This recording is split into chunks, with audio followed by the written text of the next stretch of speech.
स्वागत. आज आपण एका खूप महत्त्वाच्या विषयावर बोलणार आहोत. नमस्कार. विषय आहे वेळेचं प्रभावी व्यवस्थापन. आपल्याकडे आहेत ब्रायन ट्रेसी यांच्या विचारांवर आधारित काही नोट्स, काही लेख. हो. आणि अनेकदा आपल्याला असं वाटतं की अरे, खूप काही करायचंय, मोठं व्हायचंय, पण दिवस संपतो आणि वेळ पुरत नाही. अगदी नेहमीचा अनुभव आहे हा अनेकांसाठी. बरोबर. तर आज आपण या माहितीतनं काही निवडक पण एकदम प्रभावी विचार आणि तंत्र समजून घेऊया. हो, ज्याने आपल्याला मदत होईल. म्हणजे वेळेचा चांगला वापर करून जास्त यश कसं मिळवता येईल हे बघूया. कारण वेळ तर सगळ्यांना सारखाच मिळतो, पण जो त्याचा योग्य वापर करतो तोच पुढे जातो. खरंय. चला तर मग बघूया काय आहे यात. आणि हे फक्त म्हणजे कामाची लिस्ट बनवणं वगैरे नाहीये. बरोबर नाही, अजिबात नाही. याच्या मुळाशी आहे आपली मानसिकता, आपलं स्वतःबद्दलचं मत, म्हणजे आपली स्वप्रतिमा. अच्छा. हो, आपण स्वतःला कसं बघतो ना, यावर खूप काही अवलंबून असतं. म्हणजे आपल्या नोट्समध्ये पण म्हटले की जे लोक स्वतःबद्दल सकारात्मक विचार करतात, हो, स्वतःला कार्यक्षम, प्रोडक्टिव्ह समजतात, ते नकळतपणे वेळेचा चांगला वापर करतात. आणि या उलट ज्यांचा आत्मविश्वास कमी असतो ते वेळ वाया घालवतात असं त्यांना वाटतं, आणि मग ते खरंच तसं होतं कधी कधी. हे जरा उलगडून पाहूया का? हो. म्हणजे स्वप्रतिमा कशी काम करते इथे. हो, नक्कीच. म्हणजे बघा, आपली जी स्वप्रतिमा असते ना, ती आपल्या वागण्याला कंट्रोल करते असं म्हणायला हरकत नाही. जर मी स्वतःला एक वक्तशीर, कामावर लक्ष देणारी व्यक्ती मानते, तर माझं वागणं आपोआप तसं व्हायला लागतं. अच्छा. जणू काही आतला एक प्रोग्राम बदलतो आपला. त्यामुळे वेळेचं मॅनेजमेंट सुधारायचं असेल तर पहिली पायरी आहे स्वतःच्या नजरेत स्वतःची व्हॅल्यू वाढवणं. बरोबर. आपल्या वेळेची किंमत ओळखणं. बरोबर. आणि मग दुसरी गोष्ट येते स्पष्टता. म्हणजे नोट्स सांगतात की कोणतंही काम करण्याआधी का विचारा. हो, हा खूप महत्वाचा प्रश्न आहे. मी हे का करतेय? याचा माझ्या मोठ्या ध्येयांशी काय संबंध आहे? जर तो उद्देश क्लिअर नसेल तर मग मोटिवेशन टिकत नाही, ऊर्जा कमी होते. अगदी.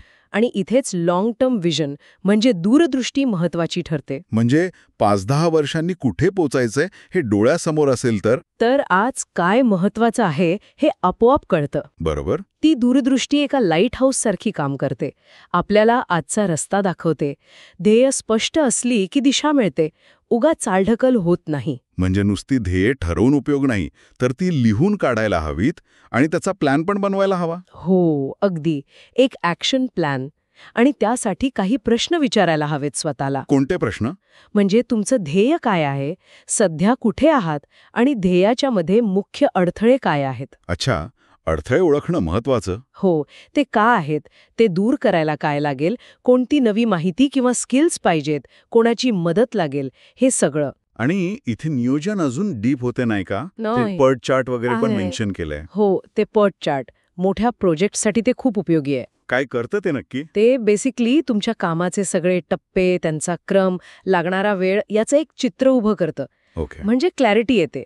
आणि त्याचबरोबर पॅरेटो तत्व म्हणजे 80-20 रूल. हो, ऐकलंय. म्हणजे त्या 20% अडथळ्यांवर फोकस करा, जे 80% प्रॉब्लेम्सचं कारण आहेत. म्हणजे सगळीकडे लक्ष देण्याऐवजी योग्य ठिकाणी लक्ष केंद्रित करा. अगदी.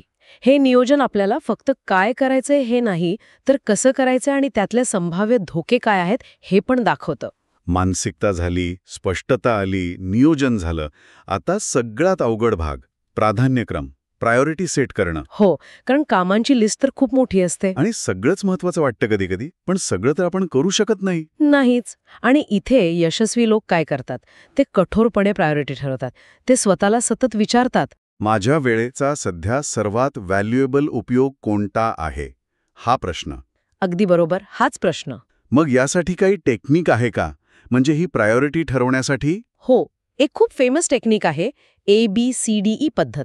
ABCDE हे काय आहे? सोप्पं आहे. तुमच्या कामांच्या यादीतल्या प्रत्येक कामाला एक अक्षर द्यायचं. A म्हणजे मस्ट टू, अत्यंत महत्वाचं, नाही केलं तर मोठे निगेटिव्ह परिणाम होतील. ओके, हे तर सर्वात आधी करायला हवं. हो. B म्हणजे शुड डू, करायला हवं पण A इतकं अर्जंट किंवा महत्वाचं नाही. ठीक आहे. C म्हणजे नाईस टू डू, केलं तर चांगलं पण नाही केलं तरी फारसं काही बिघडणार नाही. अच्छा. D म्हणजे डेलिगेट, हे काम तुम्ही दुसऱ्या कोणाला तरी देऊ शकता, ज्यामुळे तुमचा वेळ A कामांसाठी वाचेल. डेलिगेशन महत्वाचं आहे. आणि E म्हणजे इलिमिनेट, हे काम खरं तर करायची गरजच नाहीये, ते तुमच्या लिस्टमधून काढून टाका. अरे वा, ही पद्धत तर खरंच डोळे उघडणारी आहे. हो ना. आपण किती वेळा C किंवा D कामांमध्ये अडकतो आणि कामं मागे राहतात. आणि मग दिवस संपल्यावर वाटतं खूप धावपळ केली पण समाधान नाही मिळालं. अगदी. त्यामुळे दिवसाची सुरुवात नेहमी A1 कामापासून करा असं म्हणतात. आणि ते पूर्ण होईपर्यंत दुसरं काही नाही. म्हणजे पूर्ण फोकस A1 वर. हो. आणि इथेच अजून एक स्किल लागतं, नाही म्हणण्याचं. हे सगळ्यात कठीण आहे. खरंय, पण शिकावं लागतं. जी कामं तुमच्या प्रायोरिटीमध्ये बसत नाहीत, तुमच्या ध्येयांना मदत करत नाहीत, त्यांना नम्रपणे पण ठामपणे नाही म्हणता आलं पाहिजे. नाहीतर लोक आपला वेळ खाऊन टाकतात. बरोबर. आणि दुसरं म्हणजे डेलिगेशन.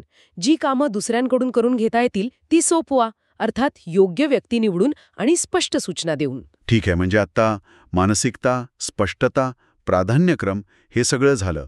आता मुख्य गोष्ट अंमलबजावणी, एक्झिक्युशन. हो, इथेच खरी परीक्षा असते. आणि यासाठी सगळ्यात महत्वाचं आहे फोकस, एकाग्रता. एका वेळी एकच काम. अगदी. ते पण पूर्ण लक्ष देऊन. जोपर्यंत ते संपत नाही तोपर्यंत दुसरं काही हातात घ्यायचं नाही. पण आजकाल हे किती कठीण आहे. सतत फोन वाजतो, नोटिफिकेशन येतं. बरोबर, खूप डिस्ट्रॅक्शन्स आहेत. पण त्यावर मात करण्यासाठी काही तंत्र आहेत. पहिलं म्हणजे डेडलाईन ठरवणं. डेडलाईन? हो. पार्किन्सनचा नियम ऐकलाय? नाही, काय आहे तो? तो म्हणतो की काम उपलब्ध वेळेनुसार विस्तारतं. म्हणजे एखाद्या कामाला जास्त वेळ दिला तर ते तेवढा वेळ घेतं, कमी दिला तर कमी वेळात होतं. अच्छा, म्हणजे स्वतःला चॅलेंजिंग डेडलाईन द्यायच्या. हो, वास्तववादी पण थोड्याशा tight. Elon Musk, Bill Gates हे लोक त्यांच्या वेळेचं मिनिटाचं नियोजन करतात म्हणे. बापरे, मिनिटांमध्ये? हो, म्हणजे ते वेळेबद्दल किती जागरूक आहेत बघा. यासाठी अजून एक गोष्ट मदत करते, टाइम लॉगिंग. म्हणजे वेळ कुठे जातोय याचा हिशोब ठेवणं. अगदी. आठवड्यातून एखादा दिवस जरी आपण लिहून काढलं की सकाळपासून रात्रीपर्यंत काय काय केलं आणि किती वेळ गेला, तरी आपल्याला कळतं की किती वेळ वाया जातोय. हे करून बघायला पाहिजे. धक्कादायक निष्कर्ष निघू शकतात. नक्कीच. आणि यामुळे अजून एक गोष्ट स्पष्ट होते, सकारात्मक आणि नकारात्मक टाळाटाळ. म्हणजे प्रोक्रास्टिनेशनमध्ये पण प्रकार आहेत. हो, कमी महत्वाची म्हणजे C किंवा E प्रकारची कामं पुढे ढकलणं ठीक आहे. त्याला पॉझिटिव्ह प्रोक्रॅस्टिनेशन म्हणू शकतो. ओके. पण जेव्हा आपण आपली कामं टाळतो ती झाली निगेटिव्ह प्रोक्रॅस्टिनेशन. आणि यावर मात करण्यासाठी काय करायचं? काय? कामाबद्दल एक तातडीची भावना म्हणजे सेन्स ऑफ अर्जन्सी निर्माण करायची. हे आत्ताच करायचं आहे. डू इट नाऊ हा मंत्र. Do it now. ओके. आणि एकाग्रतेसाठी अजून काही टिप्स? हो, कामाची जागा, तुमचं डेस्क ते स्वच्छ आणि नीटनेटके ठेवा. त्याचा पण फरक पडतो. खूप. म्हणतात की व्यवस्थित जागेमुळे उत्पादकता 20-40% वाढू शकते. अनावश्यक गोष्टी समोर असल्या की लक्ष विचलित होतं. बरोबर आहे. पसारा असला की कामात मन लागत नाही. तसंच एकाच प्रकारची कामं एकत्र करा, म्हणजे बॅचिंग टास्क म्हणतात त्याला. उदाहरणार्थ? सगळे ईमेल एकाच वेळी चेक करा, सगळे फोन कॉल्स एका ठराविक वेळेत करा. यामुळे सारखं कामातून लक्ष उडत नाही. राईट. हे लॉजिकल आहे. आणि सगळ्यात महत्त्वाच्या कामांसाठी म्हणजे कामांसाठी दिवसातला एक ठराविक वेळ बाजूला काढून ठेवा. Time blocks. सकाळी लवकर किंवा रात्री उशिरा, जेव्हा शांतता असेल तेव्हा. अगदी. जेव्हा तुम्हाला वाटतं की तुमची एनर्जी लेवल चांगली आहे आणि डिस्टर्बन्स कमी असेल, त्यावेळेत फक्त तेच काम. No meeting, no phone. यासाठी खूप सेल्फ डिसिप्लिन लागेल. हो, पण ती सरावाने येते. आणि अजून एक गोष्ट, सतत शिकत राहा. Continuous learning. त्याच्या वेळेच्या व्यवस्थापनाशी काय संबंध आहे?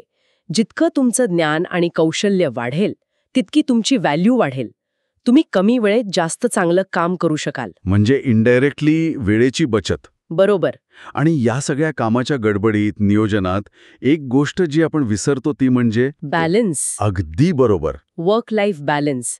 वेळेचं व्यवस्थापन म्हणजे फक्त जास्त तास काम करणं नाही, तर आयुष्यातल्या इतर गोष्टींसाठी पण वेळ काढणं. आरोग्य, कुटुंब, मित्र, आपले छंद. हो, कारण त्याशिवाय आयुष्य अपूर्ण आहे. नोट्समध्ये छान प्रश्न विचार करायला लावणारा. कोणता? जर तुम्हाला कळालं की तुमच्याकडे फक्त 6 महिने आहेत जगायला, तर तुम्ही तुमचा वेळ कसा वापराल? बापरे. कोणती कामं तुम्ही ताबडतोब थांबवाल आणि कोणती सुरू कराल? हा प्रश्न विचारला की आपल्या खऱ्या प्रायोरिटीज काय आहेत हे समोर येतं. खरंय. आपण छोटे छोटे गोष्टींमध्ये इतके अडकतो की महत्वाचं काय आहे हेच विसरून जातो. त्यामुळे कामाबरोबर आराम, आरोग्य, नातेसंबंध यासाठी जाणीवपूर्वक वेळ काढणं हे सुद्धा इफेक्टिव्ह टाइम मॅनेजमेंटचाच भाग आहे. आणि सकारात्मक दृष्टिकोन ठेवणं म्हणजे अपयश आलं तरी खचून न जाणं. हो, नक्कीच. कारण चुका होणारच, पण त्यातून काय शिकायला मिळालं यावर फोकस केलं तर आपण पुढे जातो. Learn from mistakes. तर आजच्या आपल्या या चर्चेतून आपण बऱ्याच गोष्टी पाहिल्या, ब्रायन ट्रेसिंगच्या विचारांवर आधारित. हो.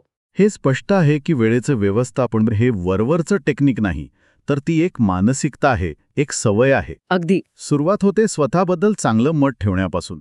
मग ध्येय स्पष्ट लागतात, मग कठोरपणे प्रायोरिटी ठरावी लागते. आणि मग लागतो फोकस आणि सेल्फ डिसिप्लिन, कामाची अंमलबजावणी करण्यासाठी. आणि नाही म्हणायला शिकणं, डेलिगेशन करणं, जागा व्यवस्थित ठेवणं, बॅचिंग करणं, बऱ्याच गोष्टी आहेत. हो, पण या सगळ्याचा अर्थ काय? तर आपल्या वेळेवर कंट्रोल मिळवणं म्हणजे आपल्या आयुष्यावर कंट्रोल मिळवणं. बरोबर. जास्त समाधान, कमी ताण आणि महत्वाच्या गोष्टींसाठी जास्त वेळ. हे सगळं शक्य आहे. आपण आज बरीच तंत्र बघितली. पण ऐकणाऱ्यांसाठी जाता जाता एक विचार. काय? अशी कोणती एक लहानशी सवय आहे, फक्त एक, जी आजपासून तुम्ही बदलली तर तुमच्या वेळेच्या वापरात सगळ्यात मोठा पॉझिटिव्ह फरक पडू शकेल असं तुम्हाला वाटतं? इंटरेस्टिंग प्रश्न आहे. ती सवय काहीही असू शकते. रोज 15 मिनिटं लवकर उठणं, दिवसातून ठराविक वेळाच ईमेल बघणं, रात्री झोपण्यापूर्वी पुढच्या दिवसाचं प्लॅनिंग करणं. कोणती तरी एक छोटी सवय. हो, ती एक सवय ओळखा आणि त्यावर काम सुरू करा. बदलाची सुरुवात तिथून होऊ शकते. नक्कीच. विचार करण्यासारखा मुद्दा आहे हा. आजच्या या सखोल चर्चेत सहभागी झाल्याबद्दल खूप धन्यवाद. धन्यवाद.